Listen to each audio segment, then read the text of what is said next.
अरशद पोता मेरा।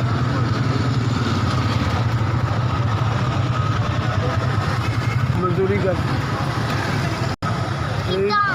मजदूरी कर, मिल जाए ना मिले तो ना ऐसी बस तेरे सामने ही है। बस शुक्र है अल्लाह का जिस हाल के अल्लाह ने। 3 बच्चे, 2 बेटियाँ 1 बेटा। गरीब आदमी है, लब दे खा ले लेते अल्लाह इसमें से। मेरे को मोबाइल नहीं है।